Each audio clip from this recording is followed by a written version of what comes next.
Hour.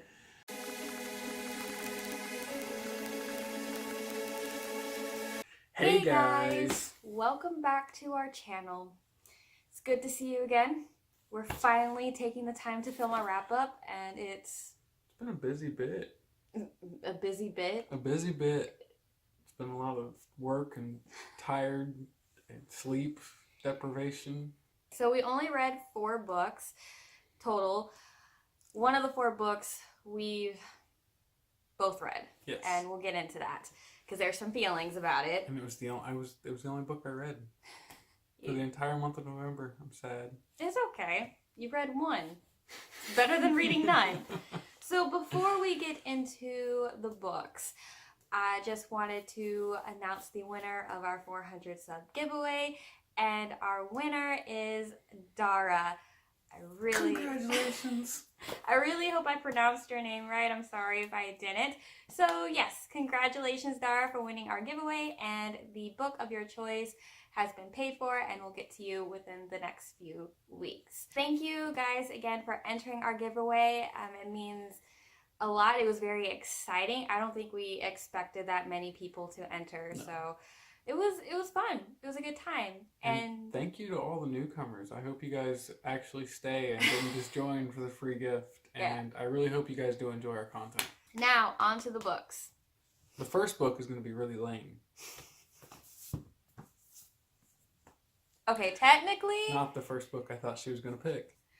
Alright, so technically I read Twilight at the end of October, but I didn't finish it till November, so I wasn't able to include this in the October wrap-up. I did do a reading vlog with Twilight, and I read this for the Twilight read-along that I am co-hosting with Grace, Tabby, and Leia, so that was a lot of fun.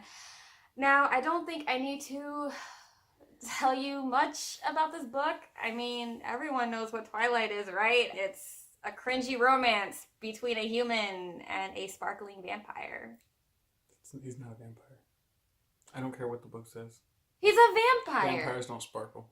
He's a vampire. That's what the book says. He's a vampire. Vampires don't sparkle. He's just a sparkly vampire. They should have called something else. Like what? I don't know. He's a sparkly vampire. That's all there is to it. That's it's basically a fairy. what... A fairy? No. No. He's a blood-sucking fairy. That's new. So anyways, I've watched all the movies, and this was pretty close to the movie. I think there's maybe only a few differences here and there. The writing was very easy to get into, very quick read, and I've mentioned it so many times on this channel whenever talking about Twilight. I can't stand Bella, and she's just not my cup of tea. It was okay. I will never read it again. I gave this 3 stars and I tabbed it, and basically most of my comments here were just like, really? Why? And WTF. So, yeah. Wow. You really hated that book. I don't... Why didn't you give it like 1 or 2 stars? Because I found it addicting. That's why I gave it 3 stars. So you like the story but not the character. Okay. Yeah. The next the next book that I read, well, that I also started in October and didn't finish until November. Because it's lame. It's not lame. Come on. I got a scratchy throat. Oh yeah. Love that. Maybe you should drink some more of that drink to clear your throat a little. You're such a... It's Harry Potter and the Chamber of Secrets. I'm waiting for him to say it again. There we go. You got it out of your system yet? Yeah. You sure? I think it's gone. You sure? Yeah. You're gonna behave now? Maybe. Okay. I enjoyed it. I gave this 4 stars. I found the pacing to be a lot slower than the first one. Snail's pace. Okay, yeah, it was pretty slow, but I didn't mind. I liked reading about Harry's time at Hogwarts and about their schooling and studies and all that stuff. I found that interesting. I also did buddy read this with Novel Sarah and Dippity, and we're currently reading the 3rd one together, so I think we've pretty much established that we're just going to read the entire series together, which is going to be great because I'm not looking forward to reading the last few books because I'm going to cry, and at least I'll have someone to cry with. So that's good. About everything. I am an emotional person. Leave me alone.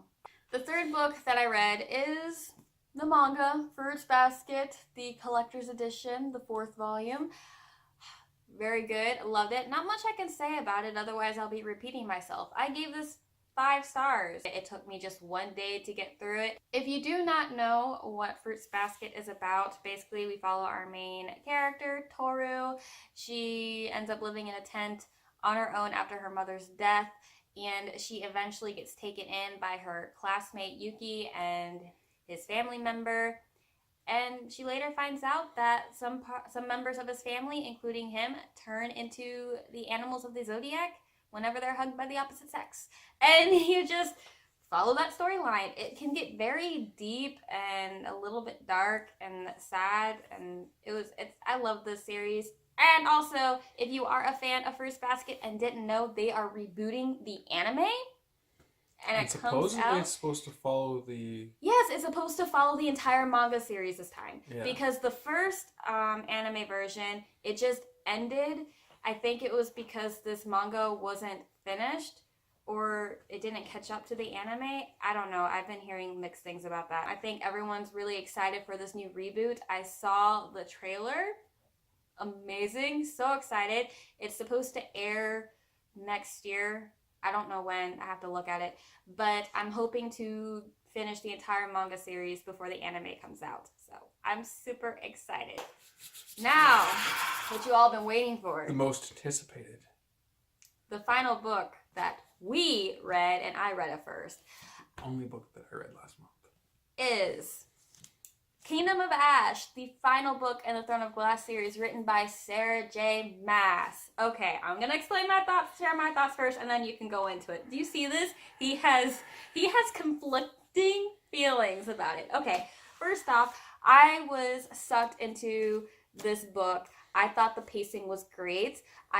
There was a lot of traveling involved, and I honestly didn't mind it. I knew there was going to be a lot of traveling. I knew there was going to be a lot of times where we'd have to switch from one character's point of view to the next, because there are a bunch of characters involved. There was a lot of buildup, but there was, for me, and I think he's gonna comment on this, was that there was so much buildup, and I felt like the finale was a bit underwhelming for me. I expected something else, and I didn't get it. I didn't quite feel satisfied with the ending. I wanted more, and I also wanted some more closure with the other characters that made it to the end. But there was another part in this book that I almost cried. Like, I'm not fully over it yet with what happened. How many stars did you give the book? I gave this 4 stars. Okay. No, I might have to change it though. I think in my book, I gave it 5 stars, but now that I think about it, I might have to drop it to a 4. So here we go. Okay. Overall, a very decent ending to the series. I would have liked to see certain things done differently. I almost even gave it 3 stars instead of 4. And I couldn't bring myself to give it 5 stars because there were at least 3 instances where I thought Sarah J. Maas really let the fans down. And that was something that happens with...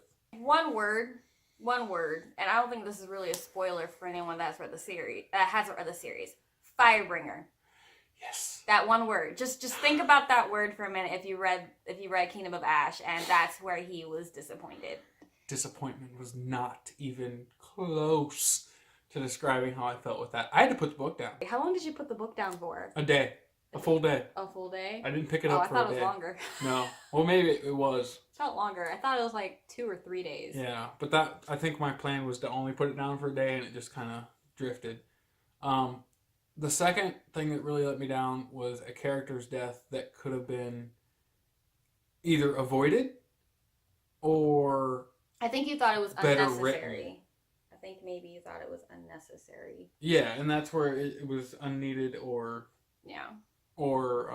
it could have been better written. And it was just kind of like, why? And I think that could have used some more build up in the story. And then the final part was another character's death. And I was just kind of like, that's it? Really? Okay. Well, let's continue then. And at that point, I just started skimming because I was ready for the book to end. It was definitely a little bit of a letdown. But, I mean, overall, it was decent.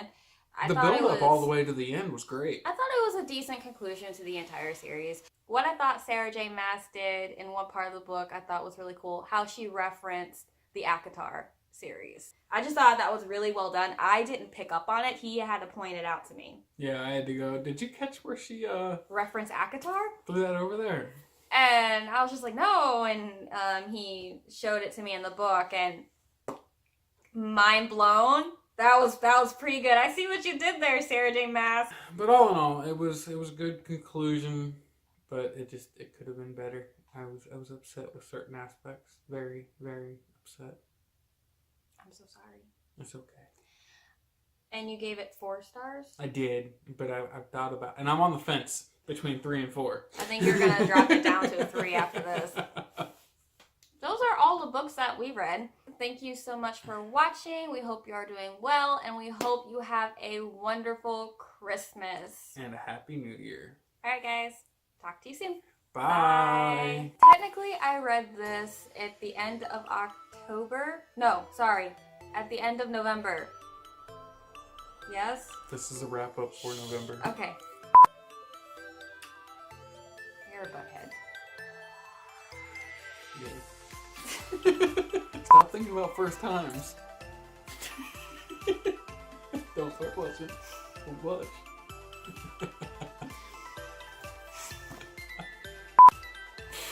That was pretty good.